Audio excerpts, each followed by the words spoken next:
ایک خوفناک حادثے میں اپنا دایاں ہاتھ کھونے کے بعد سب نے مجھے نکارا سمجھ لیا تھا اور میری منگیتر بھی مجھے چھوڑ کر چلی گئی۔ میں نے ہمت نہیں ہاری اور بائیں ہاتھ سے لکڑی تراشنے کا کام شروع کیا۔ 8 سال بعد شہر کی سب سے بڑی نمائش میں جب میرے بنائے ہوئے شاہکار کی بولی کروڑوں میں لگی تو اسے خریدنے والا شخص روتا ہوا اسٹیج پر آیا اور میرے قدموں میں گر گیا، کیونکہ وہ شخص کوئی اور نہیں بلکہ… آنکھ کھلی تو ہر طرف ایک گہری اور نامانوس خاموشی کا راج تھا، ایک ایسی خاموشی جو کانوں کے پردے پھاڑ رہی تھی اور دل میں انجانے خوف پیدا کر رہی تھی۔ مجھے محسوس ہو رہا تھا جیسے میں کسی گہری اور اندھیری کھائی سے نکل کر آیا ہوں۔ میرے ذہن کے پردے پر دھندلی سی تصویریں ناچ رہی تھیں۔ مجھے یاد تھا کہ میں ایک تیز رفتار سواری پر تھا اور پھر اچانک ایک زوردار دھماکہ ہوا تھا۔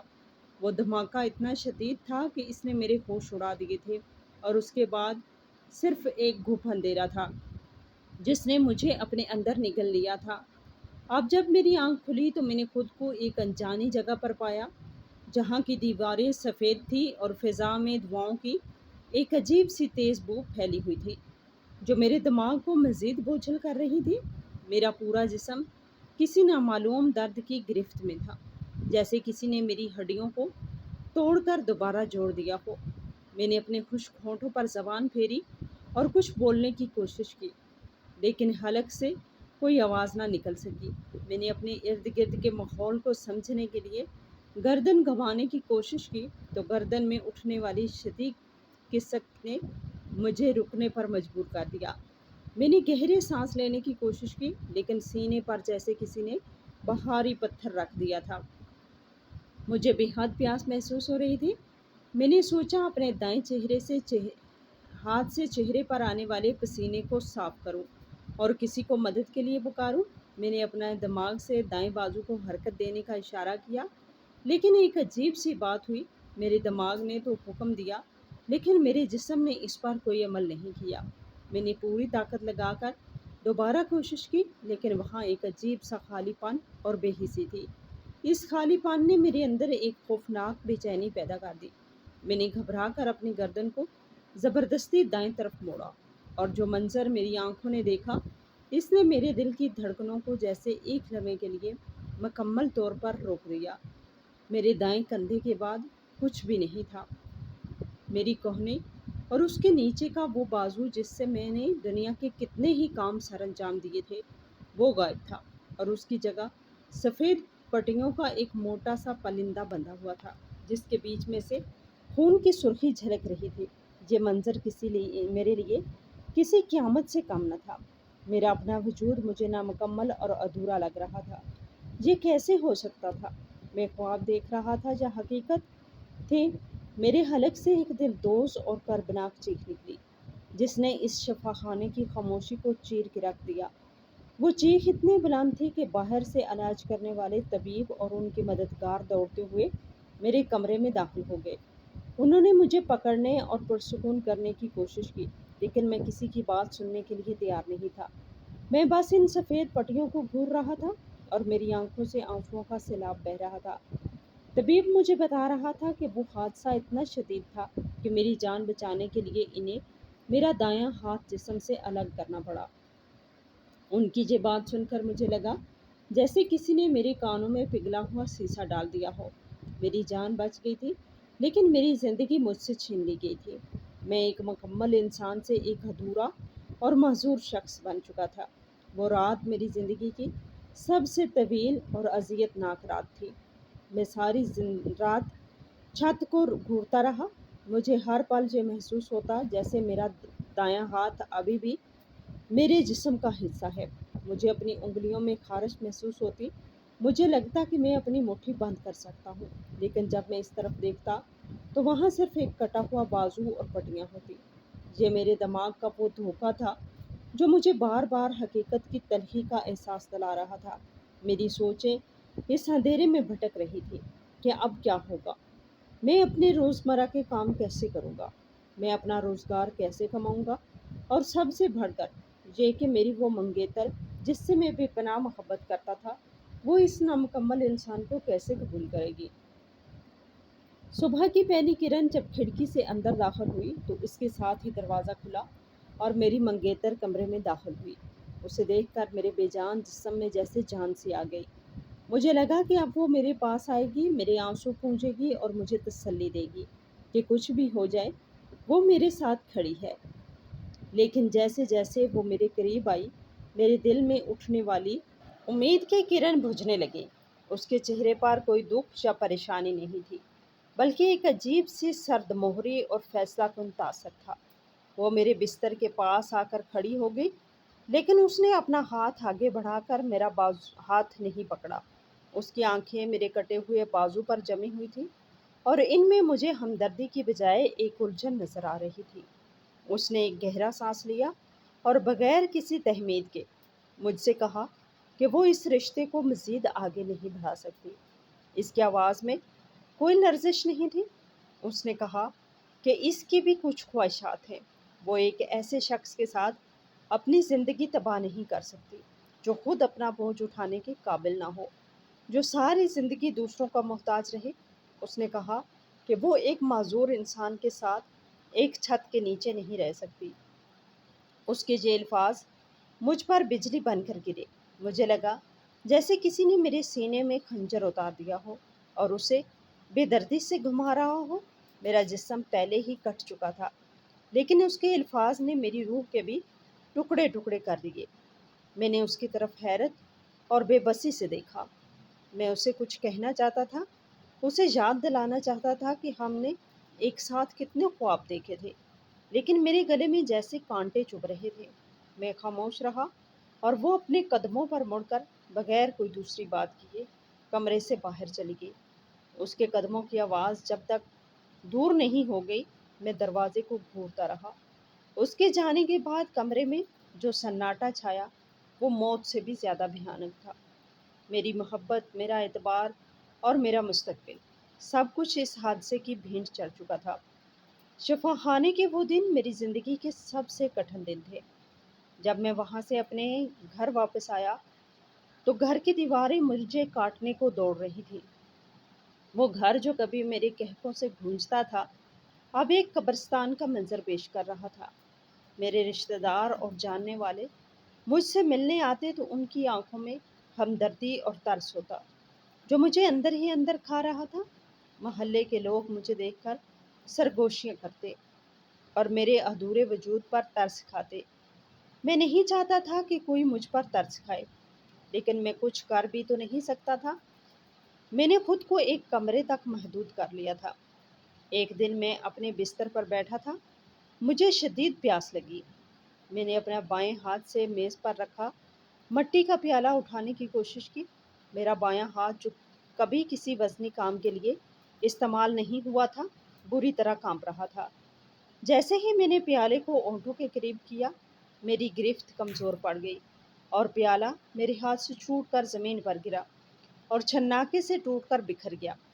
پانی پورے فرش پر پھیل گیا اور پیالے کے ٹکڑے ہر طرف بکھر گئے۔ میں ان ٹکڑوں کو دیکھتا رہا اور پھر مجھ سے ضبط نہ ہو سکا۔ میں فرش پر بیٹھ گیا اور بچوں کی طرح دہاڑے مار مار کر رونے لگا۔ وہ پیالہ نہیں ٹوٹا تھا، بلکہ میری انا، میری خودداری اور میری وہ تمام امیدیں ٹوٹ گئی تھی جو میں نے اپنے دل کے کسی کونے میں چھپا رکھی تھی۔ میں ایک لاچار شخص بن چکا تھا جو پانی کا ایک گھونٹ بھی خود نہیں پی سکتا تھا۔ دن ہفتوں میں اور ہفتے مہینوں میں بدلتے گئے۔ میں نے باہر نکلنا مکمل طور پر چھوڑ دیا تھا۔ میں نے آئینہ دیکھنا چھوڑ دیا تھا، کیونکہ آئینے میں مجھے ایک ہارا ہوا اور تھکا ہوا انسان نظر آتا تھا۔ میری داڑھی بڑھ چکی تھی اور بال بکھرے ہوئے تھے۔ لوگ مجھ سے دور ہو گئے تھے اور مجھے سب نے ایک بھولا ہوا سبق سمجھ کر چھوڑ دیا تھا۔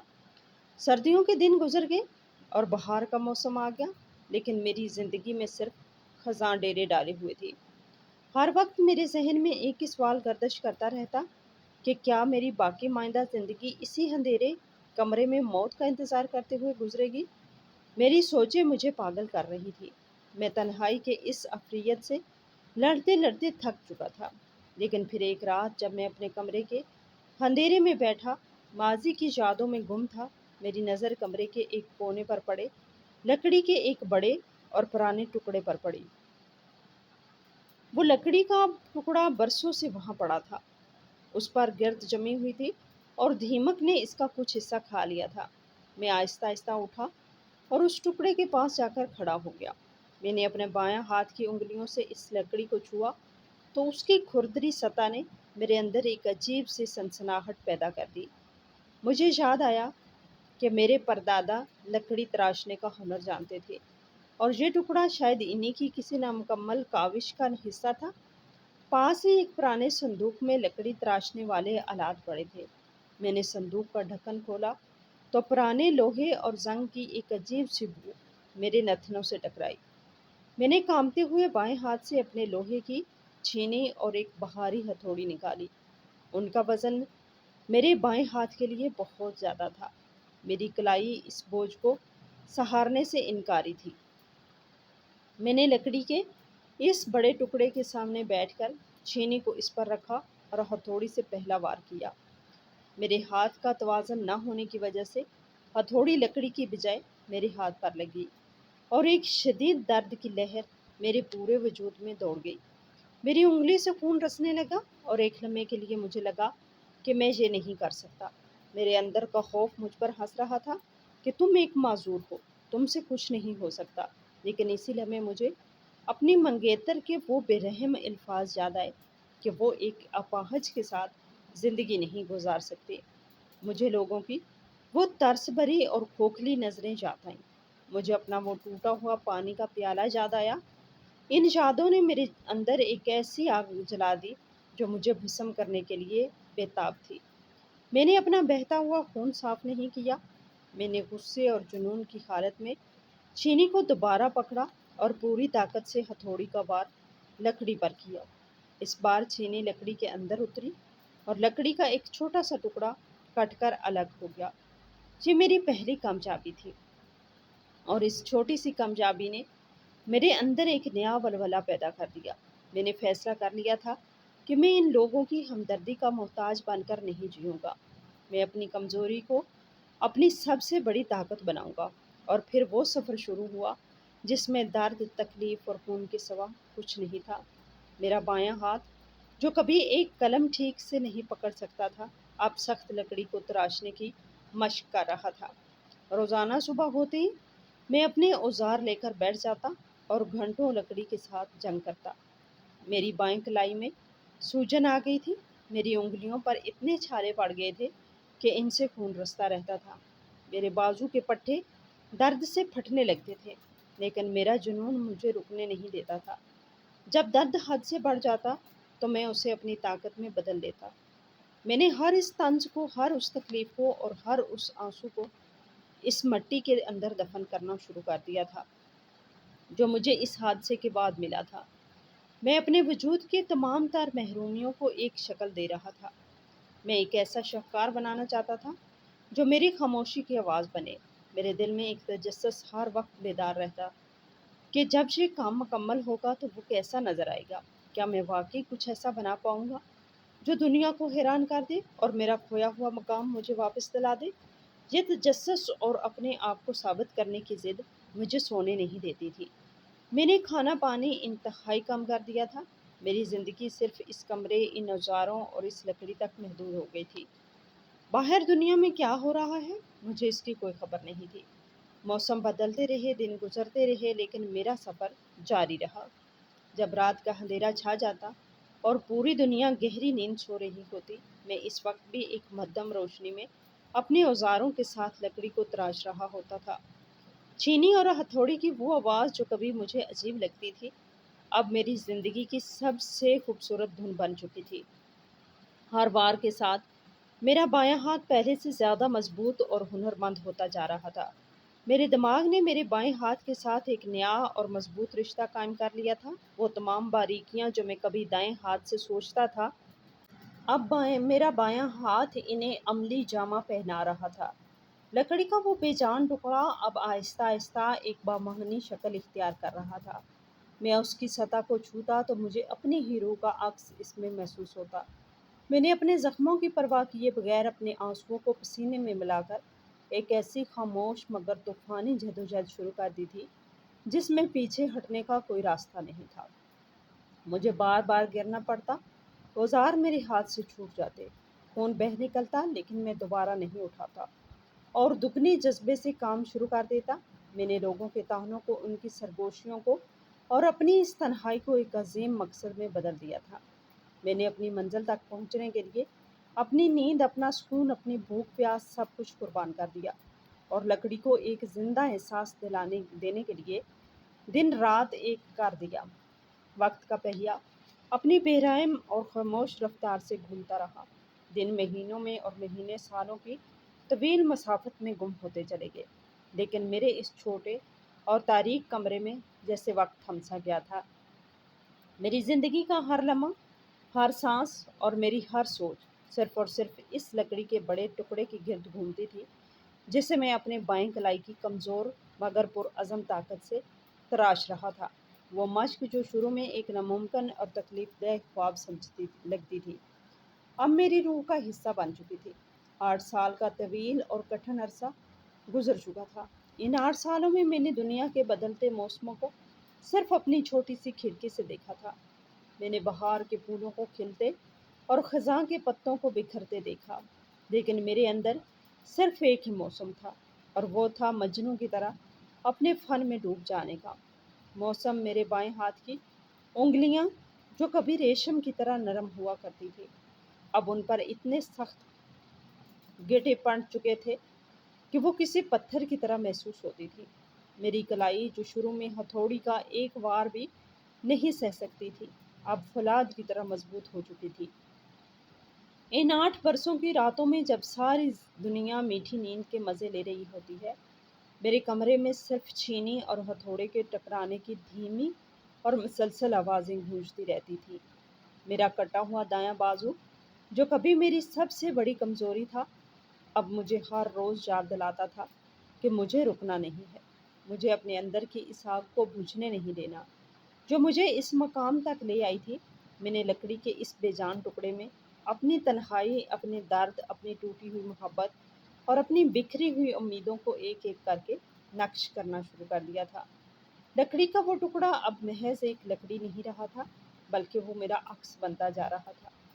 میری چینی لکڑی کے ہر ریشے کو ایسے تراشتی جیسے میں اپنے ہی دل کے زخموں کو خرید رہا ہوں۔ بعض اوقات کام کرتے کرتے میری انگلیوں سے خون بہنے لگتا، جو لکڑی کی زرد رنگت میں جذب ہو کر اسے ایک عجیب سی سرخی بخش دیتا۔ میں اس خون کو صاف کرنے کی بجائے اسے اپنے فن کا حصہ بننے دیتا، کیونکہ یہ میرے اس درد کی سچی گواہی تھی جو میں نے اس خوفناک حادثے کے بعد سہا تھا۔ مجھے وہ دن بھی یاد ہے جب بھوک اور پیاس کی شدت سے میری آنکھوں کے سامنے اندھیرا چھا جاتا اور میں وہی لکڑی کے اس ٹکڑے کے پاس فرش پر گر کر بے ہوش ہو جاتا، لیکن جب ہوش آتا تو پانی کا ایک گھونٹ پی کر دوبارہ اپنے اوزار اٹھا لیتا۔ میرے محلے کے لوگ مجھے ایک پاگل اور مجنون سمجھنے لگے تھے۔ کوئی مجھ سے ملنے نہیں آتا تھا اور میں بھی کسی سے ملنا نہیں چاہتا تھا۔ میری دنیا بس میرا کمرہ، میرے اوزار اور وہ مجسمہ تھا جو اب آہستہ آہستہ تکمیل کے مراحل طے کر رہا تھا۔ میں نے اس مجسمے میں ایک ایسے انسان کی شکل تراشی تھی جو ایک گہری کھائی سے نکل کر آسمان کی طرف ہاتھ پھیلا رہا تھا۔ اس کے چہرے پر درد بھی تھا اور ایک عجیب سا سکون بھی۔ اس مجسمے کا ایک بازو نہیں تھا، بالکل میری طرح، لیکن اس کا دوسرا بازو اتنی مضبوطی سے اوپر اٹھا ہوا تھا جیسے وہ ساری دنیا کو فتح کر لینا چاہتا ہو۔ اس کی آنکھوں میں ایک ایسی چمک اور گہرائی تھی جو دیکھنے والے کو اپنے اندر ڈبو لیتی تھی۔ میں اس مجسمے کے ہر خد و خال پر اتنی محنت کی تھی کہ اس کی رگیں تک لکڑی میں ابھری ہوئی محسوس ہوتی تھی۔ لکڑی کی سلوٹوں میں نے ایسے زاویے بنائے تھے جو روشنی پڑنے پر ایک نیا روپ دھار لیتے۔ 8 سال کی اس صبر آزما اور خون رلا دینے والی محنت کے بعد آخر کار وہ دن آ ہی گیا جب میں نے اپنی چھینی اور ہتھوڑی کو آخری بار اس لکڑی سے ہٹایا۔ میں نے اپنے اوزار فرش پر رکھے اور پیچھے ہٹ کر اپنے بنائے ہوئے اس شاہکار کو دیکھا۔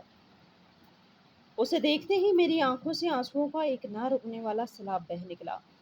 یہ خوشی کے آنسو نہیں تھے، بلکہ یہ اس بوجھ کے اترنے کے آنسو تھے جو میں 8 سالوں سے اپنے سینے پر اٹھائے پھر رہا تھا۔ اس مجسمے کو دیکھ کر مجھے لگا جیسے میں نے اپنا وہ دایاں ہاتھ واپس پا لیا ہے جو حادثے میں کٹ گیا تھا۔ یہ مجسمہ میری زندگی کی سب سے بڑی سچائی تھا، جس میں میری روح بول رہی تھی۔ اس رات میں پہلی بار سکون کی نیند سویا، اور جب اگلی صبح میری آنکھ کھلی تو میرے اندر ایک نیا فیصلہ جنم لے چکا تھا۔ مجھے معلوم ہوا کہ شہر میں فن پاروں کی ایک بہت بڑی اور عالمی سطح کی نمائش ہونے جا رہی ہے، جہاں دور دراز سے بڑے بڑے نقاد فن کے قدردان اور دولت مند لوگ اپنے پسندیدہ فن پارے دیکھنے اور خریدنے آتے ہیں۔ میں نے فیصلہ کیا کہ میرا یہ شاہکار اس اندھیرے کمرے کی زینت نہیں بنے گا، بلکہ دنیا اس کی گواہی دے گی۔ میں نے اپنے کچھ پرانے جاننے والوں سے رابطہ کیا، جنہوں نے میری بدحالی پر ترس کھاتے ہوئے مجسمے کو نمائش گاہ تک پہنچانے میں میری مدد کی۔ نمائش کا دن میری زندگی کا ایک ایسا دن تھا جس کا میں نے خوابوں میں بھی تصور نہیں کیا تھا۔ نمائش گاہ ایک بہت بڑے اور شاندار ہال میں سجی ہوئی تھی، جہاں روشنیوں کا ایک سیلاب تھا۔ دیواروں پر دنیا کے بہترین فن پاروں کے شاہکار آویزاں تھے۔ ہر طرف قیمتی لباس پہنے ہوئے لوگ اور فن کی باریکیوں کو سمجھنے والے نقاد گھوم رہے تھے۔ میں اپنے میلے اور پھٹے ہوئے کپڑوں میں اس ہجوم کے اندر کھڑا ایک اجنبی لگ رہا تھا۔ میری بڑھی ہوئی داڑھی، بکھرے ہوئے بال اور کٹا ہوا بازو لوگوں کی توجہ کا مرکز بن رہے تھے۔ کچھ لوگ مجھے حقارت سے دیکھ رہے تھے اور کچھ مجھ سے دور ہٹ رہے تھے، جیسے میں کوئی اچھوت ہوں، لیکن مجھے ان کی نظروں کی کوئی پرواہ نہیں تھی۔ میری ساری توجہ ہال کے بیچوں بیچ رکھے اس چبوترے پر تھی، جس پر میرا مجسمہ رکھا ہوا تھا اور اسے ایک بڑے سیاہ کپڑے سے ڈھانپا گیا تھا۔ ہال میں دھیمی دھیمی موسیقی بج رہی تھی اور لوگ مختلف فن پاروں پر بحث کر رہے تھے۔ جب میرے مجسمے کی نقاب کشائی کا وقت آیا تو منتظمین نے لوگوں کی توجہ اس چبوترے کی طرف مبذول کروائی۔ لوگوں کا ہجوم آہستہ آہستہ اس کے گرد جمع ہونے لگا۔ منتظم نے آگے بڑھ کر جیسے ہی وہ سیاہ کپڑا اٹھایا، پورے ہال میں ایک دم سے خاموشی چھا گئی، جیسے کسی نے وقت کو روک دیا ہو۔ وہ خاموشی اتنی گہری اور پراسرار تھی کہ مجھے اپنے دل کی دھڑکن بھی صاف سنائی دے رہی تھی۔ لوگوں کی آنکھیں پھٹی کی پھٹی رہ گئی۔ ان کے چہروں پر ایک ناقابل یقین حیرت اور سحر طاری ہو گیا۔ جو نقاد تھوڑی دیر پہلے دوسرے فن پاروں میں خامیاں نکال رہے تھے، وہ اس مجسمے کے سامنے بت بنے کھڑے تھے۔ مجسمے میں موجود وہ کرب، وہ بے بسی اور پھر اس سے ابھرنے والی وہ طاقتور امید اتنی حقیقی اور زندہ لگ رہی تھی کہ دیکھنے والوں کو محسوس ہو رہا تھا جیسے یہ لکڑی نہیں بلکہ ایک جیتا جاگتا انسان ہے جو ابھی بول پڑے گا۔ میں نے دیکھا کہ ہجوم میں کھڑے کچھ لوگوں کی آنکھوں میں آنسو تیرنے لگے۔ وہ اس درد کو محسوس کر رہے تھے جو میں نے 8 سالوں میں سہا تھا۔ ہال میں موجود بڑے بڑے ماہرین نے جب قریب آ کر اس فن پارے کی باریکیوں کا جائزہ لیا تو وہ دم بخود رہ گئے۔ وہ آپس میں سرگوشیاں کرنے لگے کہ لکڑی کے اتنے سخت ٹکڑے میں اتنی نزاکت اور اتنی گہرائی کیسے پیدا کی جا سکتی ہے۔ وہ اس بات پر حیران تھے کہ مجسمے کے چہرے پر موجود تکلیف اور سکون کا ملا جلا تاثر لکڑی میں کیسے اتارا گیا۔ ایک مشہور اور سخت گیر نقاد جو اپنے بے لاگ تبصروں کے لیے جانا جاتا تھا، وہ آہستہ آہستہ چلتا ہوا مجسمے کے بالکل قریب آیا۔ اس نے اپنے چشمے کو درست کیا اور کئی منٹ تک بغیر پلک جھپکائے اسے دیکھتا رہا۔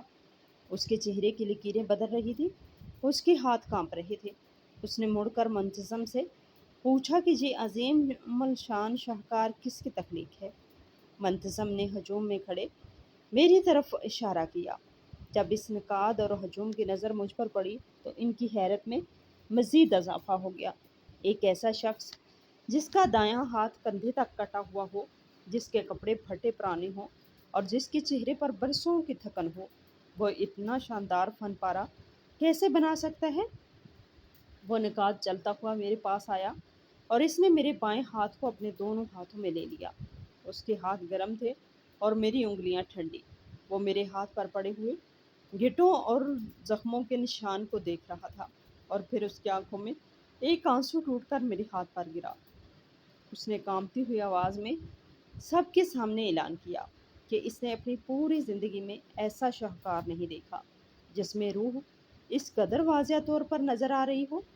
اس کے ان الفاظ نے حال میں خاموشی کو توڑ دیا اور اچانک پورا حال تالیوں کی ایک ایسی گونج اٹھی جس نے در و دیوار کو ہلا کے رکھ دیا۔ لوگ میرے گرد جمع ہو گئے، مجھے مبارکباد دینے لگے۔ ان کی آنکھوں میں اب حقارت نہیں بلکہ ایک بے پناہ عزت اور عقیدت تھی۔ جو لوگ وہ لوگ جو مجھے تھوڑی دیر پہلے ایک بکاری سمجھ رہے تھے، اب میرے فن کے سامنے سر جھکا رہے تھے۔ میری وہ منگیتر جس نے مجھے ناکارہ سمجھ کر چھوڑ دیا تھا، مجھے یاد آئی۔ مجھے وہ رشتہ دار یاد آئے جنہوں نے مجھ پر ترس کھایا تھا۔ آج ان سب کی سوچ ہار گئی تھی اور میرا ارادہ جیت گیا تھا۔ اس لمحے مجھے محسوس ہوا کہ میرے اندر موجود وہ تمام کڑواہٹ، وہ غصہ اور وہ احساس سے کمتری ان تالیوں کی گونج میں کہیں غائب ہو گیا ہے۔ میں نے آسمان کی طرف دیکھا اور خدا کا شکر ادا کیا جس نے مجھ سے میرا دایاں ہاتھ تو لے لیا لیکن مجھے ایک ایسی طاقت عطا کی جس نے مجھے دنیا کے ہر سامنے امر کر دیا۔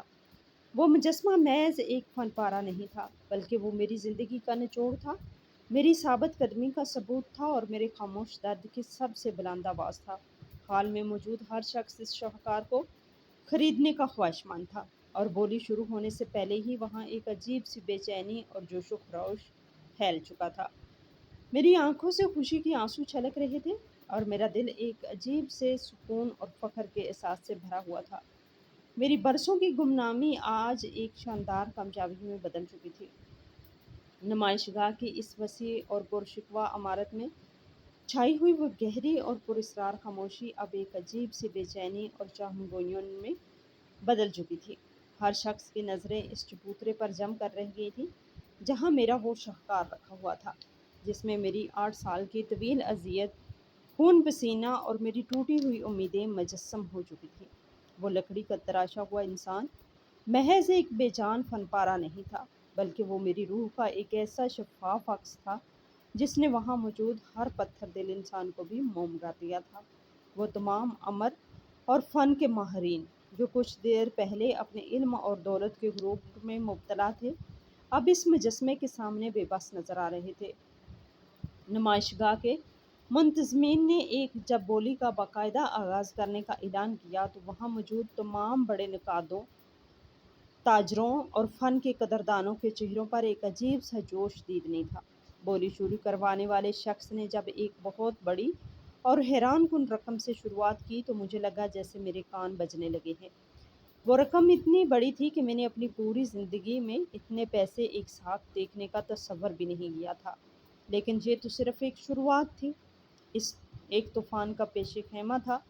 چند ہی لمحوں میں اس وسیع ایوان کے مختلف کونوں سے ہاتھ بلند ہونے لگے اور بولی کی رقم ہزاروں سے لاکھوں اور پھر دیکھتے ہی دیکھتے کروڑوں کی حدوں کو چھونے لگی۔ ہر ہاتھ جو بلند ہوتا وہ پچھلی بولی سے کئی زیادہ رقم کی پیشکش کرتا تھا۔ لوگ ایک دوسرے پر سبقت لے جانے کے لیے اس قدر بےتاب تھے جیسے وہ اس لکڑی کے مجسمے کو نہیں بلکہ میری اس تکلیف کو خریدنا چاہتے ہوں جو میں نے برسوں تنہائی میں سہی تھی۔ میرے دل کی دھڑکن اتنی تیز ہو چکی تھی کہ مجھے محسوس ہو رہا تھا جیسے میرا دل پسلیاں توڑ کر سینے سے باہر آ جائے گا۔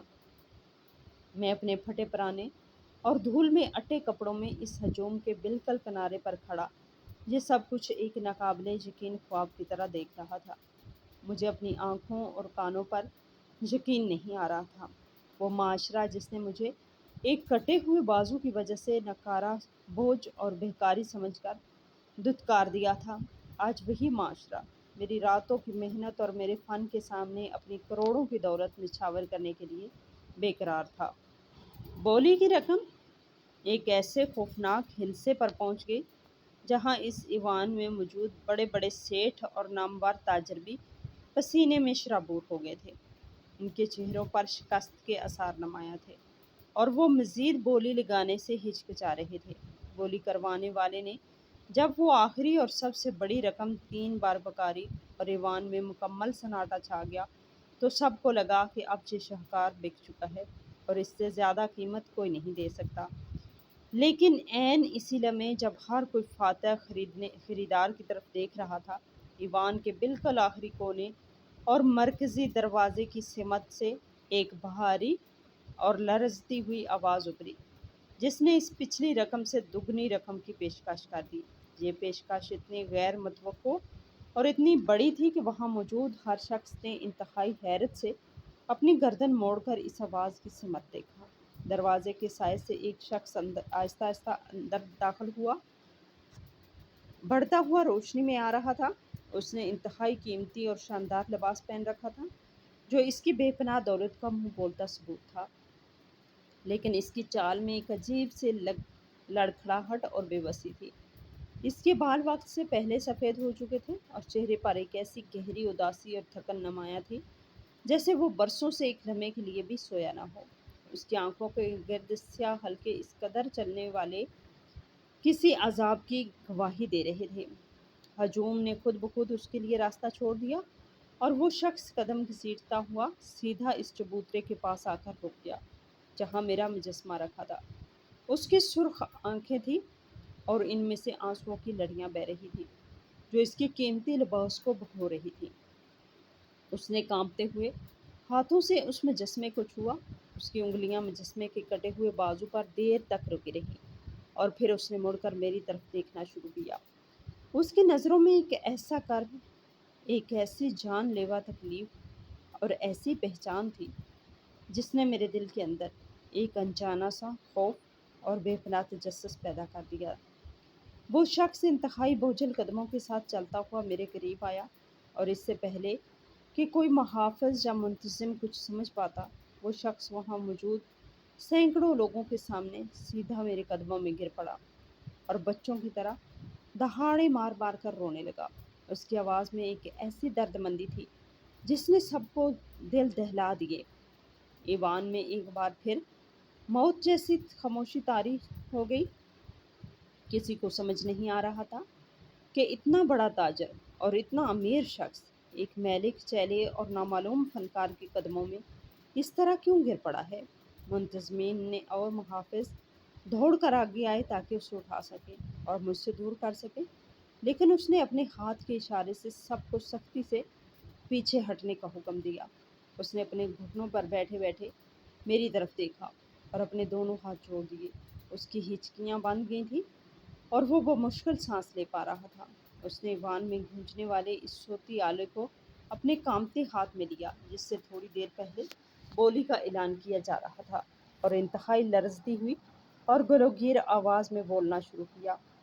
اس نے روتے ہوئے کہا کہ تم سب لوگ اس مجسمے میں ایک عظیم فن دیکھ رہے ہو، ایک شاہکار دیکھ رہے ہو، لیکن میں اس میں اپنا وہ بھیانک اور کالا گناہ دیکھ رہا ہوں جو پچھلے 8 سال سے میری روح کو دھیمک کی طرح چاٹ رہا ہے، مجھے اندر سے کھوکھلا کر رہا ہے۔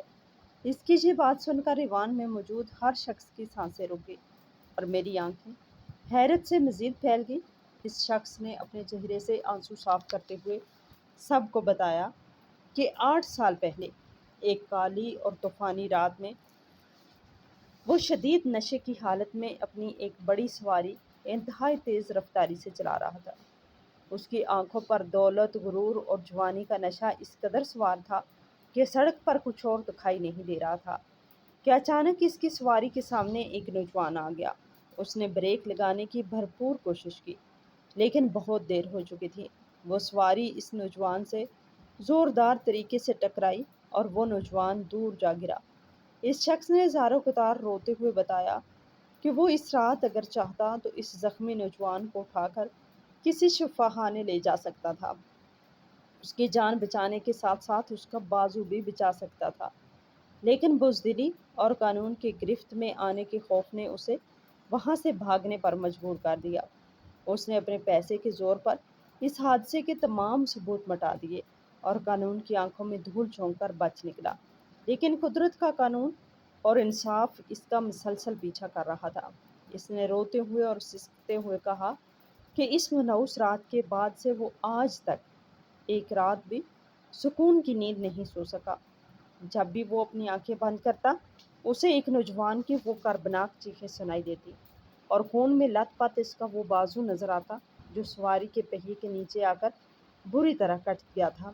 اس شخص نے میرے قدموں کو مزید مضبوطی سے پکڑ لیا اور چیخ کر بولا کہ میں نے دنیا کی ہر دولت کما لی، ہر بڑے شفاخانے کے چکر لگائے، ہر پیر فقیر کے پاس گیا، پانی کی طرح پیسہ بہایا، لیکن میرے دل کا وہ بوجھ ہلکا نہیں ہوا۔ میرا ضمیر ہر روز ہر پل مجھے کوڑے مارتا تھا۔ آج جب میں نے اس نمائش میں اس مجسمے کو دیکھا تو مجھے لگا جیسے کسی نے میرا دل چیر دیا ہو، کیونکہ اس مجسمے کا کٹا ہوا بازو اور اس کے چہرے کا کرب بالکل ویسا ہی تھا جو میں نے 8 سال پہلے اس رات اس نوجوان کے چہرے پر دیکھا تھا۔ اور جب میں نے اس مجسمے کو بنانے والے کو دیکھا تو میرے پیروں تلے سے زمین نکل گئی، کیونکہ تم ہی وہی نوجوان ہو جس کا ہاتھ میری غفلت، میری بزدلی اور میرے تکبر کی بھینٹ چڑھ گیا تھا۔ میں ہی وہ ظالم مجرم ہوں جس نے تمہاری ہستی کھیلتی زندگی برباد کی۔ میں وہ نشے میں دھت شخص ہوں جو تمہیں سڑک پر خون میں تڑپتا ہوا چھوڑ کر موت کے منہ میں دھکیل کر بھاگ گیا تھا۔ یہ سننا تھا کہ میرے دماغ میں 8 سال پرانا وہ خوفناک دھماکہ اور شدید درد اور وہ جان لیوا اندھیرا دوبارہ سے گھوم گیا۔ میری رگوں میں دوڑتا ہوا خون کھولنے لگا۔ میرا دل چاہا کہ میں اپنا اسی بائیں ہاتھ سے جس سے میں نے یہ شہکار تراشا ہے اس شخص کا گلا دبا دوں اور اسے وہ ساری تکلیف، وہ ساری اذیت اور وہ ساری ذلت لوٹا دوں جو میں نے اور میری تنہائی نے ان 8 سالوں میں سہی تھی۔ مجھے اپنی منگیتر کے وہ تانے یاد آئے جب اس نے مجھے بوجھ کہا تھا۔ مجھے لوگوں کی وہ ترس بھری نظریں یاد آئیں، لیکن پھر میں نے مڑ کر اپنے بنائے ہوئے اس مجسمے کی طرف دیکھا جس کا ایک بازو نہیں تھا، لیکن اس کا دوسرا بازو پوری طاقت اور فخر کے ساتھ آسمان کی طرف بلند تھا۔ مجھے شدت سے احساس ہوا کہ میری انتھک محنت، میرے بہتے ہوئے خون اور میری لگن نے آج اس مغرور شخص کو میرے قدموں میں لا کر گرا لیا ہے، جو کبھی پیسے کے نشر میں مجھے کیڑے مکوڑوں کی طرح کچل کر چلا گیا تھا۔ قدرت نے اس سے دنیا کا سب سے بڑا اور بھیانک انتقام لے لیا۔ وہ عالیشان محلوں میں رہ کر بھی ہر روز موت کی اذیت سہتا تھا، اور میں ایک اندھیرے اور سیلن زدہ کمرے میں رہ کر بھی اپنے فن کے ذریعے ہمیشہ کے لیے امر ہو چکا تھا۔ میری روح جیت چکی تھی اور اس کا غرور ہار چکا تھا۔ میں نے اپنے اندر اٹھنے والے اس شدید غصے کے طوفان کو پیا اور ایک عجیب سی سکون کے ساتھ اس شخص سے کہا، میں نے تمہیں اسی دن معاف کر دیا تھا جب میں نے اپنے آنسوؤں کو اپنا ہتھیار بنا لیا تھا۔ تم اپنی غفلت سے مجھ سے میرا دایاں ہاتھ تو چھین سکے، لیکن تم مجھ سے میرا ارادہ، میرا ہنر، میری خودداری اور میری منزل نہیں چھین سکے۔ قدرت نے مجھے اس دردناک حادثے کے ذریعے وہ عظیم راستہ دکھایا جو مجھے آج اس مقام تک لے آیا، جہاں آج تم میری کامیابی کے سامنے میرے قدموں میں بے بس پڑے ہو۔ یہ سن کر ایوان میں موجود ہر شخص کی آنکھوں سے آنسو بہہ نکلے اور پھر تالیوں کی وہ گونج اٹھی جو شاید اس ایوان کی تاریخ میں اس سے پہلے کبھی نہیں اٹھی تھی۔ ہے پڑھنے والے، یہ کہانی صرف ایک مجسمہ ساز کی کہانی نہیں ہے، بلکہ یہ اس اٹل حقیقت کا زندہ ثبوت ہے کہ انسان کی اصل طاقت اس کے ظاہری جسم میں نہیں بلکہ اس کے ارادوں میں پوشیدہ ہوتی ہے۔ جب حالات آپ سے آپ کی سب سے قیمتی چیز چھین لیں، جب اپنے آپ کو نکارا اور بوجھ سمجھ کر ٹھکرا دیں، اور جب دنیا کے سارے دروازے آپ پر بند ہو جائیں، تو یاد رکھنا کہ قدرت آپ کو ایک نیا اور عظیم راستہ دکھانا چاہتی ہے۔ مصیبت اور تکلیف ایک ایسی بھٹی ہے جو انسان کو جلا کر راکھ بھی کر سکتی ہے اور اسے کندن بھی بنا سکتی ہے۔ فیصلہ آپ کے اپنے ہاتھ میں ہوتا ہے کہ آپ کیا بننا چاہتے ہیں۔ کبھی بھی اپنی جسمانی یا ذہنی کمزوری کو اپنا عذر مت بننے دو، بلکہ اپنی اس محرومی کو اپنی سب سے بڑی طاقت اور اپنا سب سے بڑا ہتھیار بنا لو۔ لوگ تمہاری مجبوری پر کچھ دن ترس کھائیں گے، لیکن تمہاری مسلسل محنت اور شاندار کامیابی پر وہ ہمیشہ تمہارے سر جھکانے پر مجبور ہو جائیں گے۔ دنیا میں کوئی بھی معذوری یا مجبوری اس وقت تک آپ کو نہیں ہرا سکتی جب تک آپ کا اپنا دماغ شکست تسلیم نہ کر لے۔ اسی لیے اٹھو، اپنے اندر کی اس سوئی ہوئی آگ کو پہچانو، اپنے گرتے ہوئے آنسوؤں کو پونجنے کے بجائے ان سے اپنے ارادوں کے بیج کو پانی دو اور اتنی محنت کرو کہ ایک دن وہ لوگ جنہوں نے تم پر پتھر پھینکے تھے، جنہوں نے تمہیں تنہا چھوڑا تھا، وہی لوگ تمہارے لیے تالیاں بجانے پر مجبور ہو جائیں، کیونکہ کامیابی کا راستہ ہمیشہ قربانی، بے پناہ صبر اور کبھی نہ ہار ماننے والے سچے جذبے سے ہو کر گزرتا ہے۔ اور قدرت کبھی بھی اس انسان کو تنہا اور نامراد نہیں چھوڑتی جو اپنے زخموں سے لڑ کر جینا اور جیتنا سیکھ لیتا ہے۔ زندگی کے کٹھن حالات بھی دراصل اسی چھینی اور ہتھوڑی کی طرح ہوتے ہیں جو بظاہر ہمیں کاٹ رہے ہوتے ہیں، ہمیں تکلیف دے رہے ہوتے ہیں، لیکن در حقیقت وہ ہماری روح کو ایک انتہائی خوبصورت اور لازوال شکل دے رہے ہوتے ہیں۔ جس طرح ایک عام سی لکڑی تراشے جانے کے بعد ایک انمول شاہکار بن جاتی ہے، بالکل اسی طرح انسان بھی مصیبتوں اور آزمائشوں کی بھٹی سے گزرنے کے بعد ہی اپنا اصل مقام پاتا ہے۔ اگر وہ لکڑی کٹنے کے درد سے ڈر جاتی تو کبھی شاہکار نہ بن پاتی۔ اسی طرح اگر انسان حالات کے خوف سے ہمت ہار دے تو وہ کبھی اپنی منزل تک نہیں پہنچ سکتا۔ آپ کا ہر آنسو اور ہر زخم رائگاں نہیں جاتا، بلکہ وہ آپ کی کامیابی کی عمارت کی مضبوط بنیاد بنتا ہے۔ بس شرط یہ ہے کہ آپ کا یقین پختہ ہو اور آپ کی نظر اپنی منزل پر جمی رہے۔ بے شک رات جتنی بھی کالی، خوفناک اور طویل کیوں نہ ہو، اسے ایک روشن اور تابناک صبح کے سامنے ہار ماننی ہی پڑتی ہے، اور سچی لگن کے آگے دنیا کی ہر طاقت آخر کار گھٹنے ٹیکنے پر مجبور ہو جاتی ہے۔